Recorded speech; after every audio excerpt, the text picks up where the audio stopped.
Debout Congolais, unis par le sang, unis dans l'effort pour l'indépendance.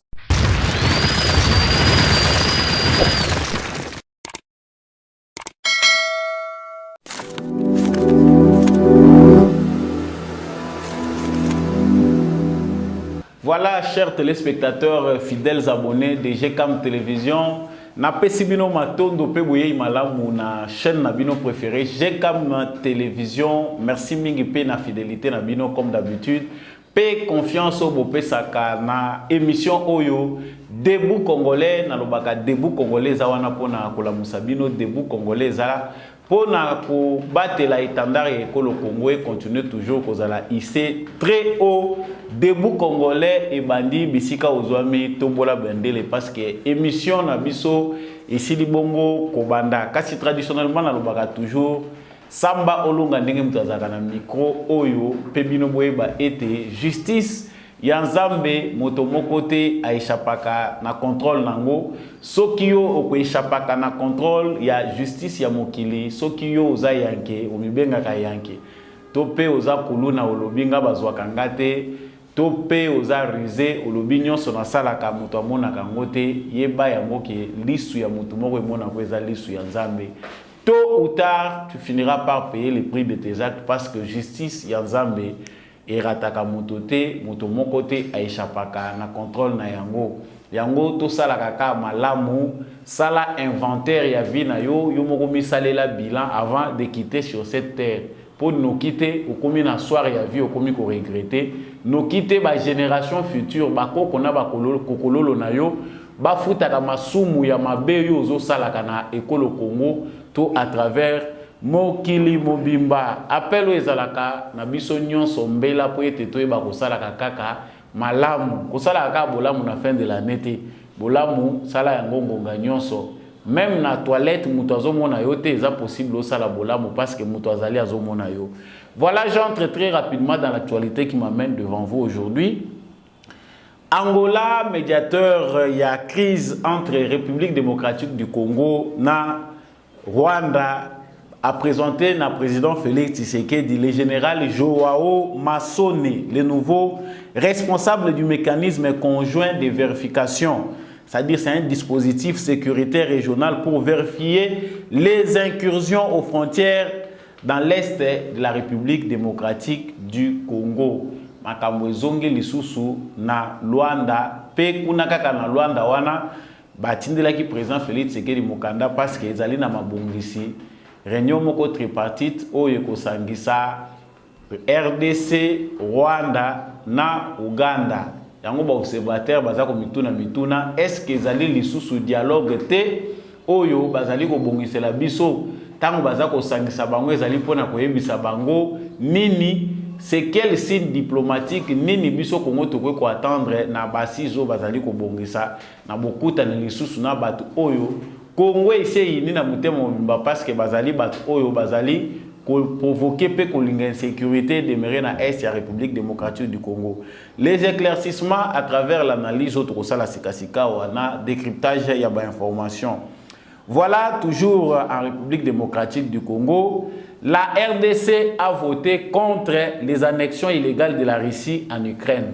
Tout le monde a dit que Russie a annexé la ville de Ukraine pour occuper, a annexé Yango, et Vladimir Poutine a déclaré qu'il désormais ils vont appartenir à territoire russe. Conseil de sécurité na assemblée générale c'est là qui bongo kotuna na ba membre nyonso position na bango RDC asili bongo kopona position ya ko condamner Russie na ba annexion wana illégale ya Ukraine. Yango ememi penda mingi polémique ezali na bato bazali ko kanisa ezali faute. La RDC ne peut pas condamner la Russie sur ces points-là. Pour nini RDC azali kozala toujours se faire traîner na ba occidentaux. Tokolinga toyeba à travers point oyo na numéro oyo bien sûr. Pour nini RDC a voté contre Russie na ba annexion wana illégale. Est-ce que tozali na raison gouvernement de la République démocratique du Congo azali na raison to azana tort et pourquoi à commettre acte wana. Nous allons le savoir tout au long de ces numéros. Voilà, toujours na ba information ezakotala na RDC tomoni Greenpeace oyo azali mikolo nyonso chantre ya koyembela Congo que vente ya makambo etali ba bloc pétrolier kocha ba bloc wana en valeur ezali menace munene pour l'environnement ba monter au créneau ba lobby que ba bloc gazier wana bango baza ko s'inquiéter na processus précipité nango.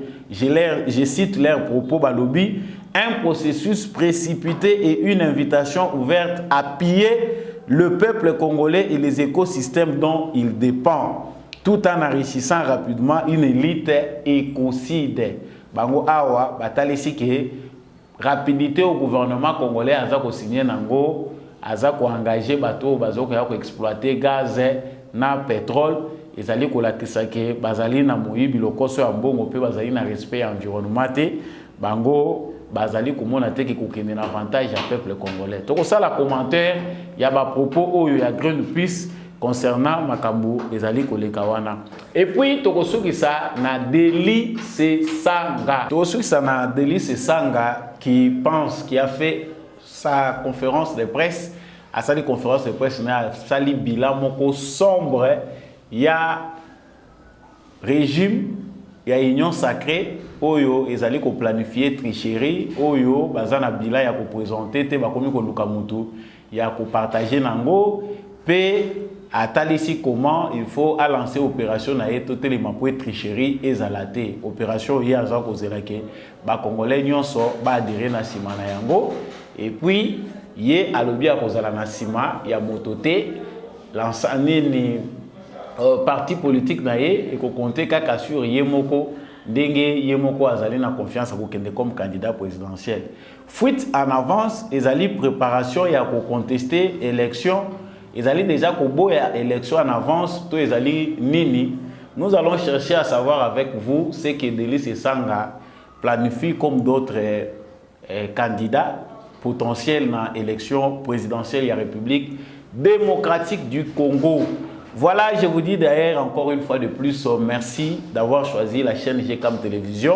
Ceux qui n'ont pas abonné à la chaîne OT, prière de vous abonner pour être membre effectif de la famille Debout Congolais. Je dis merci à tous ceux qui sont déjà membres. Botombola Bendele. Continuez à soutenir cette émission en appelant le numéro en bas de votre écran. Si vous voulez, vous pouvez nous verser quelque chose sur M-Pesa. Vous pouvez faire tout ce que vous voulez pour être émission Debout Congolais et continuer pour qu'il y ait toujours de l'avant. Voilà, n'hésitez pas aussi de partager nos émissions. Et c'est aussi la bonne manière d'être dans cette famille Debout Congolais. FARDC Namotema, émission ici Libongo Kobanda. Voilà, je disais ici au sommaire, l'Angola médiateur dans la crise de la RDC Rwanda. Bango basili ko présenté na président Félix Tshisekedi Mutu Oyo Azali général Joao Massone, le nouveau responsable du mécanisme conjoint de vérification. Il y a ba frontière, il y a des dispositifs moko sécuritaire pour vérifier ba incursion où ils allaient ko salema na ba frontière il y a RDC. Est-ce que Tomituna qu'est-ce que yango ekoki kozala lokola un ouf de soulagement pour la diplomatie à président Félix Tshisekedi oyo a privilégié qui yango pour na ko résoudre problème oyo ezali ko se passer na est ya République démocratique du Congo. Et là,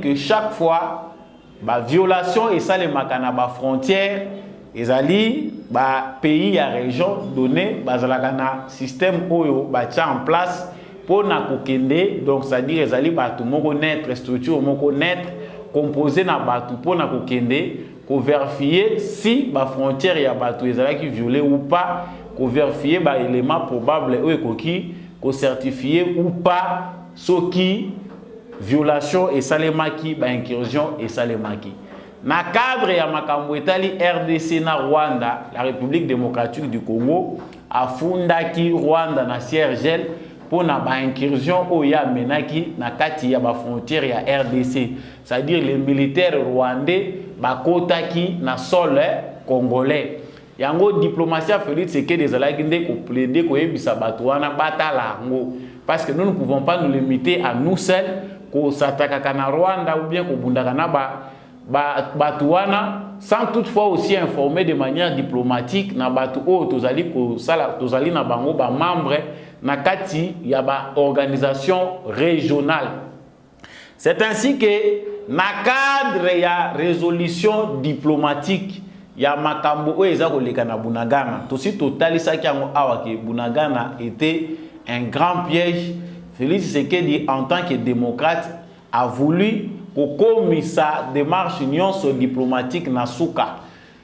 Et c'est aujourd'hui ce qui se passe à travers sommet au sous tripartite baza ko bongisa na Angola. Nous savons que sommet moko elekaki awa na Angola et sangisaki kaka Félix Tshisekedi na Paul Kagame, le patron du M23.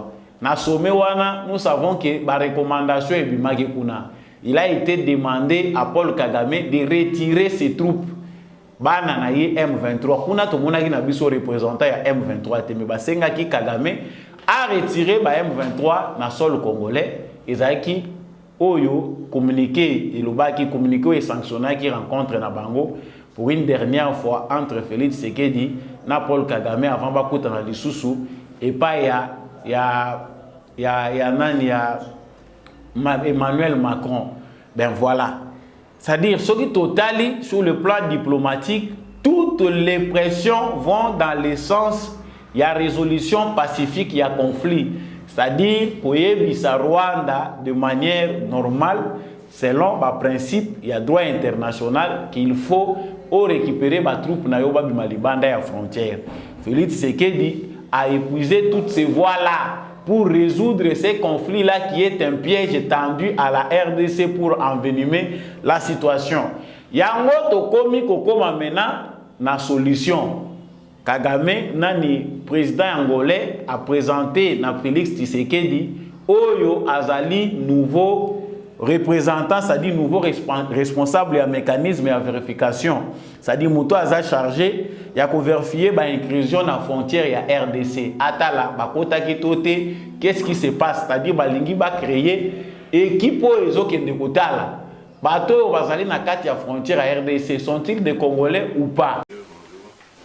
Notre venue ici n'est autre que la réaffirmation des bonnes relations existent, des relations excellentes qui existent entre la République d'Angola et la République démocratique du Congo. Et que ce faisant, nous sommes dans des initiatives nationales et régionales aussi, y compris des initiatives qui ont trait à la pacification de notre sous-région, dont celui ayant trait à la feuille de route de Luanda concernant la recherche de solutions pour les relations entre la RDC et le Rwanda.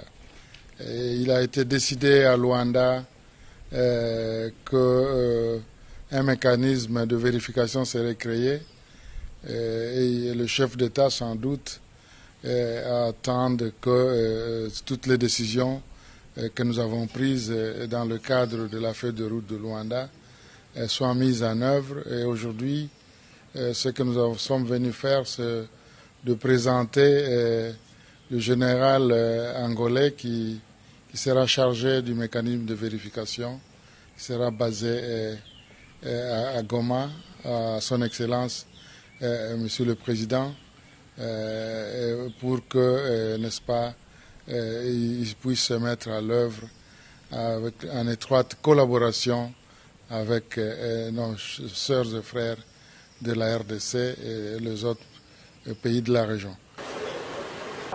N'oublions pas que le contingent il y a EAC oyaki balobaki que totikali nanu na kotala totelemi entre RDC toye parce que le contingent kenye yaki balobaki que biso toza ko attaquer te toza nanu na observation pour na couper sa chance na ba pour parler o ezali ko salema.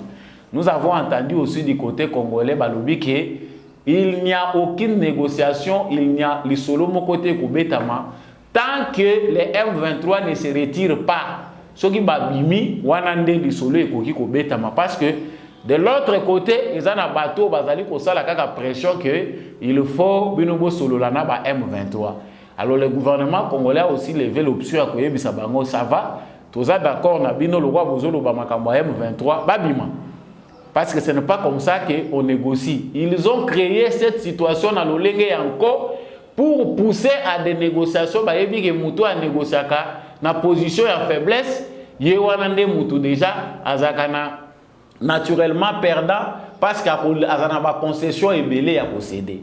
C'est-à-dire, nomination mutu va présenter dans Félix Tshisekedi et ça le coup la moi début moko ya solution dans cadre diplomatique, c'est-à-dire déjà la solution est envisagée ça kolekela nanzela ya Luanda et ça kolekela nanzela ya accord ya na ba recommandation à Nairobi pour permettre à ce que batouana bakobima parce que déjà baza si fixé.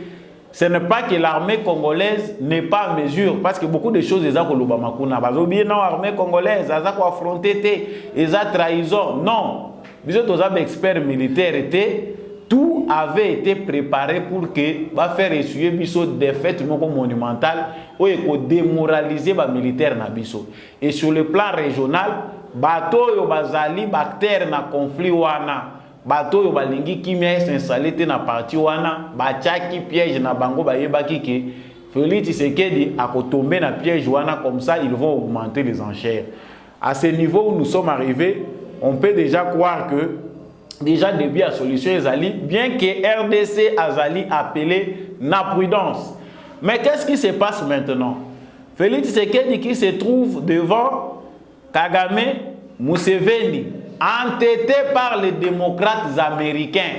Parce que Makambo faut le bakango clair. Bitumba Oyo et entêté les sous Kagame, ils ont ici biso na case de départ, ils allient désordre et salami na niveau des États-Unis d'Amérique. Les pistes Makamunde telles que laissées par Donald Trump aux États-Unis et qu'on permettre les sous-soutenir na Kagame que même une seule seconde abanda ko continuer ko sala Makambo yo ya zoya ko sala na Est République démocratique du Congo. Mais le cas là démocrate batu oyo ya Trump batu oyo balinga mbongo ces antivaleurs ba trouver que non té Félix Tshisekedi tomoni azo solola ne malamu té pour na faire obéir rien na accord oyo parce que c'est déjà clair ils ont le sous ba sécrété lorsqu'ils veulent les minéraux lorsqu'ils veulent des puits banini bayaka ko envenimer situation sécuritaire pour faire accepter des accords oyo ya ba intérêt na bango baza ko luka dans l'ombre. Aujourd'hui toza les sous bana mikete bato chaque jour toza ko leka ba vérité toza ko découvrir yango. Les jeux à Bunagana c'est les intérêts américains, c'est les intérêts américains derrière l'Ouganda et le Rwanda. Maintenant que baza ko luka sou ko sangisa bango ko zongisa bango na table de négociation, qu'est-ce qui se passe? Il semble être dit qu'il y a un semblant de solution. Si on peut appeler ça solution, Américains bazongisi lisusu bango kuna pour que solution est à la trouver à l'amiable. Rwanda a retiré ba troupe na ye, c'est-à-dire bango ba para na bango Félix Tshisekedi, Museveni, na Paul Kagame, ils sont tous basés sur un point commun, c'est-à-dire d'être partenaires des États-Unis d'Amérique. Yango bango moko ba américain ba trouver que il faut maintenant résoudre cette façon-là au niveau de bango africain, ba sangana ba solola. Mais biso question toza ko mituna en profondeur ezali que baza ko solola nini autour de quels intérêts. Là, c'est le jeu de la politique congolaise au niveau du gouvernement, au niveau du président de la République. Comment la RDC va s'y prendre parce que Makambo ezako leka kuna des fois ezako leka l'entendement populaire. Quand eza makasi na population congolaise, mais lorsqu'on veut sauver un pays, on met les émotions à côté, on cherche à préserver la paix. L'État biso tozako se préparer parce que tôt ou tard nous finirons par arriver ya ko convaincre bango par voie ya mandoki parce que Rwanda koyoka na yete. Mais le là moto bato basangisi biso bazako luka ke bakende koyoka na. On sait ce qui va se passer. Mais l'objectif principal ici est que ba militaire wana ba bima na nzela ou ba kotelaki. Et on entend déjà dire que bazali prêt ya ko bima ndenge ba kotelaki. C'est-à-dire ba exigence américaine o bango bazali ko tia pression na Félix Tshisekedi a kokisa yango comme ça bango pe baza ko benga bana na bango pour que ça se fasse. Certainement ils ont la vérité mususu, ils sont facile à dire parce que c'est énervant enfin. Mais pour que les lakaté tamonyo surtout continuer à rouler là, il nous appartient de nous organiser. Plus notre organisation à l'interne devient solide, plus ba injonction, plus ba concession o esengeli biso to sala et ko banda ko diminuer à petit feu. Voilà pour ce qui concerne ces points ya makambu ya médiateur ya sika makambu etali vérification ba frontière na rencontre probable oyo et qu'on réunir les trois présidents. On garde toujours la prudence en sachant que bateau yo mité manabango eza ko yinda. Voilà le deuxième sujet qui fait la une de l'actualité. Ils allaient sujet, il y a vote oyo RDC à sali na Conseil de sécurité, il y a na Nations Unies, l'Assemblée générale des Nations Unies, la RDC a voté contre les annexions illégales de la Russie en Ukraine. Ça veut dire na utaye kolobango awa na ebandeli Poutine na bitumba na ye azana ba américain. Bitumba oyo ezali ko opposer Russie na Ukraine, autour banque ezali ko opposer Russie na Occident. Batu na batu bazali ko zo ba position na bango politique ou basé sur les droits. Alors na cadre na biso pe RDC batu balobi pona nini même pas ko s'abstenir. Non, la RDC a voté contre l'annexion wana illégale. Alors ils en a batu oyo baza ko condamner RDC baza ko condamner président Félix Tshisekedi que pourquoi RDC a voté contre Russie, il fallait soutenir la Russie parce que ba occidentaux makambo baza ko sa les amalamu te. En lisant même ba publication à batu mususu, il y a certaines personnes qui disent que pona nini RDC azali ko klandaka Occident aveuglement. Ici ça se justifie. Ezali mbala liboso te RDC azali ko voter contre Russie. La RDC garde de bonnes relations avec la Russie, mais au moins avec un dialogue sincère. Sur le plan du droit, dans le cadre du droit international et dans le cadre, il y a organisation OYO, il y a Nations Unies, la résolution 3314 de l'ONU condamne Bokoki ko empiéter sur souveraineté ya mboka batu, Bokoki ko kende ko annexer territoire ya batu te, Bokoki ko kende ko kota te na kati ya mboka batu bo imposer bango. C'est sur le plan du droit. RDC azali pe na ba calcul politique na yi. Biso toza pe agressé au même moment biso Congo na Rwanda parce que c'est la même chose. Biso Bunagana yango yo bazali ko utiliser Rwanda et peu aussi na Uganda pona koya ko okipaka ba terre na biso. Ba agression biso tozali ko subir.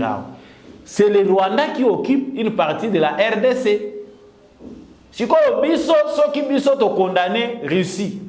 To lobi que Russie pona nini to condamner Russie te j'allais dire que Russie pona nini azali ko mema azali Russie asali malamu ndenga azali ko occuper Ukraine, c'est-à-dire en même temps nous reconnaissons aussi que c'est normal que Rwanda peut y envahir biso. Dans le cadre du droit, nous ne pouvons être que logiques, sincères avec nous-mêmes. Parce que la situation wana biso peut tous reconnaître yango. Et puis la situation wana ezali condamnable na ba texte légaux oyo ezali corrigir organisation des Nations Unies dans le cadre du droit international. C'est-à-dire la RDC est dans les principes qui régissent les Nations Unies. Togo ko za na organisation te pour aller au-delà ya ba texte ezali corrigir organisation wana. Donc RDC, ce qui a voté contre l'annexion illégale, il y a Russie, c'est dans le cadre du droit international et c'est en s'appuyant aussi sur l'expérience au biso tozali ko vivre qui est au Saliango. Maintenant, lorsqu'on entre maintenant dans les réalités politiques, c'est là où on comprend que kuna au moins, ce que tu as la banalise na biso, la Russie a ses raisons par rapport à la logique de puissance. ba puissance se régulaka, ba puissance se négociaka, bato bazali puissant ba dobinaka ba faible. Russie ayebi na yeke na ba traité ndenge ba solola ki par rapport ya aux régulations ya ba puissance, ba yokanaki ke puissance occidentale ba kokite ko ya ko apiété o ezali zone na ye influence. Lokola bango basali yango bakomi na idée ya kokende ko envahir Russie via ko annexaka ko kotsaka na ba organisation na bango ba pays oyo ezali frontalier na Russie. Poutine dans cette logique là de puissance, il est azanaye na logique ya puissance ya ko bunda pour na ko garder que baya ko dominer bango te domination e kota na mboka na bango te baya ko subir oyo ezali pression ya civilisation occidentale o biso tozana ngo faillible. C'est-à-dire cette logique-là n'est pas à confondre avec la logique où le biso Congo tozali komemela makambo na Nations Unies. Nous devons à tout prix biso ba Congolais to comprendre la logique ni au biso toza ko se baser nango. Nous appelons la communauté internationale à sanctionner aussi à notre tour le Rwanda qui agresse le Congo, qui entre dans le sol congolais de la même manière que Russie azali kosala. Nous n'avons qu'à logiquement kokende na sens wana. C'est-à-dire soki yo vandi oza kotala te po na nini RDC aza kosala lobby Félix Tshisekedi aza lokola mutu moko azolanda kaka ba occidentaux comment na ba partenariat privilégié ngo l'Amérique ne fait rien ya zo continuer kaka ko soutenir position ya ba occidentaux. C'est un calcul bien fait. Soki yo monaki clarté, voilà une raison pour vous de voir clair les choses. Ezali signe ya faiblesse te. Nous avons raté pendant beaucoup d'années notre organisation. Tant que vous allez organiser tomati, si en chair politique, il y a des gens qui se précipitent, vous a pressé, il y a envisager qu'on s'imposer le pays où il y a déjà un confort, il y a une nation forte, des États puissants. Bino kaka lelo bozo ye ko la côté les dites merci à Félix Tshisekedi où il y a continué dans la scène internationale. Aujourd'hui, on parle du Congo partout, alors que les Congolais sont en retard des siècles. Les Congolais ont vécu dans un siècle, il y a moins de pétrole. Mais besoin de cher. Changeons les mentalités, organisons-nous, apprenons à aimer notre pays. Au lieu d'aller avec une vitesse de croisière où ils ont concordé, na obiso ba Congolais tous alilo. C'est-à-dire les gens qui réfléchissent, les gens qui veulent faire avancer le pays, alors que la mentalité est bâtardée, ce sont des gens déboussolés. Vous excusez, mais comprenez que si on réfléchit de cette façon-là, on n'a pas compris. Pendant 50 ans, nous n'avons fait que faire des reculs. Même pas de surplace, mais des reculs. Le logo lingi miracle na Félix Tshisekedi azo Congo balamoka comme un pays puissant. Nous subissons aussi la logique de puissance. Pour aujourd'hui que Félix Tshisekedi azala na force ya makasi, il faut aussi une population adaptée. Il faut aussi un peuple préparé à ça. Maturité zéro. Tout ça côté paté panano. Bisika baninga baza ko supporter te ben justice ya boy. Bino bovandi bo luka kwanga. So bozo luka Félix Tshisekedi asa la plus. C'est ce genre de raté là. Nde mutu esalaki ke musée akufa mbangu lokola ntaba. Pona nini akena vitesse au peuple na ya zalaki te. Il est mort très tôt. Musée avait aussi ses bonnes intentions là d'amener le Congo dans une révolution, mais il n'était pas préparé. Moto et les kaki, sagesse zalaki. Aujourd'hui, vous voulez pousser Tshisekedi à Kende rapide. Non.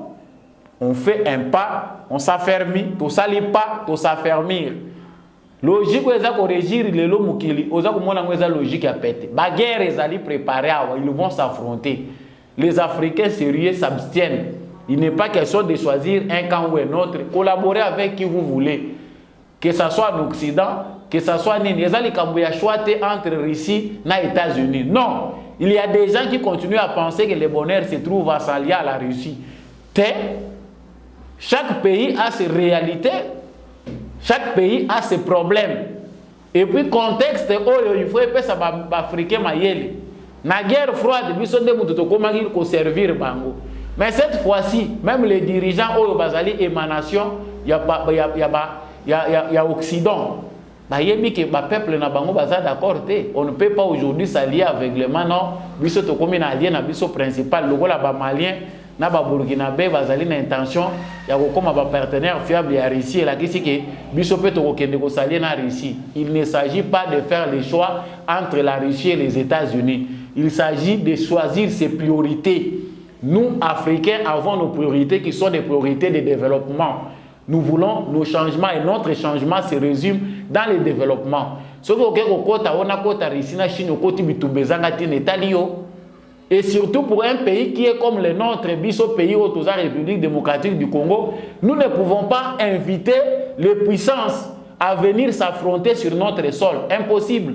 Biso toza ko gérer bango nyonso diplomatiquement, Chine, Russie, États-Unis et toutes les puissances qui se présentent de manière à ce que biso to tirer profit na ba richesse na biso ya sous-sol na biso. Mais aller plus loin à vouloir brûler les étapes. Bozala qui a bino bato bozo mona ke Tshisekedi azo sala mabe pendant 18 ans na Kabila. Quel était genre ya diplomatie na bino. Les mêmes gens qui ont intoxiqué biso lelo na presse, ce sont les mêmes gens pendant 18 ans, la diplomatie n'était qu'au service d'un individu. Enrichissement pour que de kabole la ba diplôme ba commissionnaire au banda ko ya awa RDC. Bato ba mesani si bato mabe pour Congo bato sangote banane. On sait que la diplomatie congolaise marchait bien avec les mallettes, les sacs d'argent. Banda c'est que derrière na pouvoir, ba yesi bino ke ba diplomate ba yakate ba kabango na mbongo. Bacheo qui tourne pour ne parler que d'un exemple récent, combien de fois ils sont allés corrompre les diplomates pour chercher à faire avancer la diplomatie. Ici, la communauté internationale mobimba mabe pour Congo et tout ça maté, mais aujourd'hui vous voulez aider les gens, mboka reculer, mboka et zongisima, pour mbongo eza otambola soute Congo ezo kabali subi kabaka bate. Comprenons très chers téléspectateurs que le Congo d'aujourd'hui a sa façon de se comporter selon vision Félix Tshisekedi Ayenango. Pour qu'on nous respecte, prenons le temps de mieux nous organiser. Tous on a des défis belés à l'interne, éducation et c'est koufa. Les Congolais doivent s'occuper de la politique, de la musique, surtout qu'ils tirent au boye nango lelo.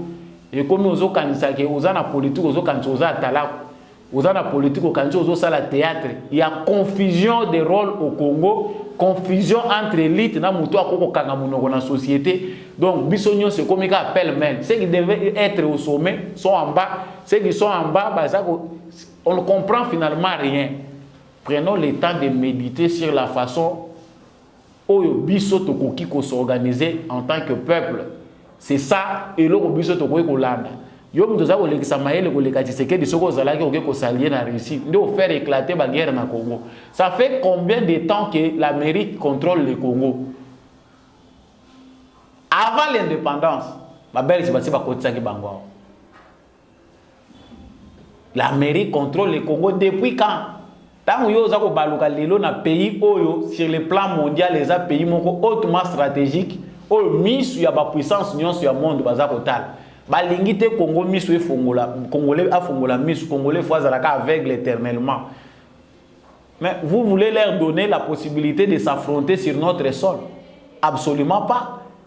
Il faut démarche et sagesse. Le Congo aujourd'hui tend à se libérer, mais nous devons savoir comment marquer nos pas, comment marcher pour éviter que drame et ya kosale manabasol na biso.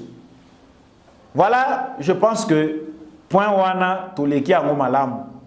J'entre toujours dans le même ordre d'idée na makambo etali ba bloc oyo gazier na RDC. Greenpeace soko Greenpeace organisation ya vert wana. Oyo eza nango ko manipuler ba congolais ba yebi rôle nango te. Greenpeace ezaka organisation ya ba congolais to eza ya ba étranger. Après avoir détruit la planète, après avoir pollué, on nous crée des organisations de petites structures et ça pour faire avancer bisoté ko ça biso non toza ko bunda pour que nature est à la préserver, environnement est à la digne préserver. Mais qu'est-ce que Greenpeace nous dit? Baza ko s'inquiéter na processus est précipité. Un processus précipité est une invitation ouverte à piller les peuples congolais et les écosystèmes dont ils dépendent, tout en enrichissant rapidement une élite écocide. banda bovanda kia wa Greenpeace ayeba ki te que mes gestions ezaki na Congo et que peuple congolais ba banda ko gérer mabe mbongo à Congo et banda ko kindi na poche ya ba dirigeants. C'est aujourd'hui que Greenpeace, une organisation pour la préservation de l'environnement et comme et organisation ils allaient lutter pour la bonne gouvernance. Non, tous allaient s'inquiéter na précipitation au ba bloc gazier wana ils allaient mis aux enchères et puis ba accord wana ndenge baza ko signer ba contrat ils allaient vraiment na lumbango mingi ils a ko la kesake ils allaient ko enrichir ba dirigeants. Il ne faut pas blaguer avec les gens. À côté, le Rwanda exploite déjà les gaz. Ouganda pas za ko lukango. Bango pe baza ko exploiter. Greenpeace azate. Ça dit c'est les Congolais que vous considérez comme les chiens. Oui, bisa biso maintenant au na bonne gouvernance. Beaucoup mi ko yoka nani souci à ba Congolais. Bande konanga ba Congolais boza ko travailler na Greenpeace. Cessez de jouer le travail au ya benga biso ba makak, o ba ya ko bengela biso ba makak. Musala ya baza ko détruire ba mboka na bino ba zo utiliser bino le quoi ba fonctionnaire na bango bosa ila bango musala wana. Ça c'est une bêtise. Awa gaz ya RDC de mute communauté ceux qui bazo sala bango et la kisi que mauvaise gouvernance. Ça fait combien de temps? Pendant 18 ans pour ne prendre que les 18 ans de Joseph Kabila. Tozaki na bonne gouvernance. Greenpeace azalaka te. Sur awa et comme une organisation tozo telemela bloc tote kayango après pétrole na gaz trouvons encore autre chose mettons en valeur ce qui total na 5 ans to moni compensation à malonga te na cadre ya banzete il faut trouver politique mususu au biso photo meni parce que jusque là on comprend qu'il y a un président ya ngote mais makambo ngo tolobaka ba congolais mususu bazomona ngoti na te makambo biso tozoloba awa eza ko préoccuper nango ba congolais te iloko eza ko préoccuper ba congolais eza makelelo bazotila kabino pa ba sesanga ya ba élection toloba ka makambo oyo po congolais ayeba yango aidez-nous po ba congolais musu bazokufa banda botamiti azokufa zoyoka kaka le Congo est un pays riche mais pas même un laboratoire bana bako même ko s'enquérir ya ba matière première wana ba yebage bano baza ko tanga déjà na école primaire wapi matière première ango boye ko visiter ango même ata na laboratoire ya ba richesse ya Congo bosali ata musée moko bo annexer ango na banque centrale. Heureusement que le gouvernement oreille sourde basi bazwa qui déjà réponse na F Bazaïba ils ont déjà reçu toutes les réponses chantage wana nyonso bino bokoyemba itikali nzembo itikali nango nzembo bozo yemba vous chantez et ça ne nous regarde pas bino boyemba na bino banzembo mais nous allons exploiter.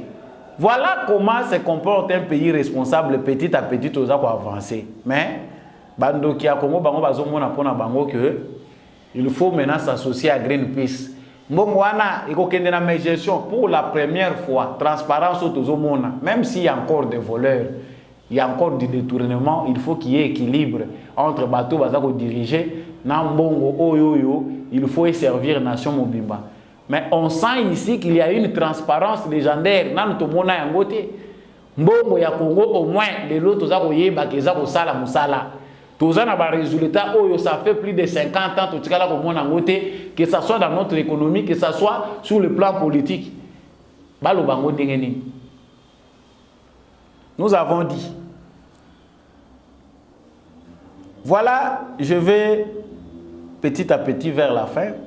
Délice Sanga a sali conférence de presse na yena kanti bosi bolandiango, il a beaucoup parlé parce que Koloba Oyo muto soko zape koloba oyebi ko tala munoko na ote makamuni ozako bimisa. Voilà l'essor. Délice Sanga, député national. Voilà, Délice Sanga pense que azako brosser tableau moko ya mboka où eza sombre.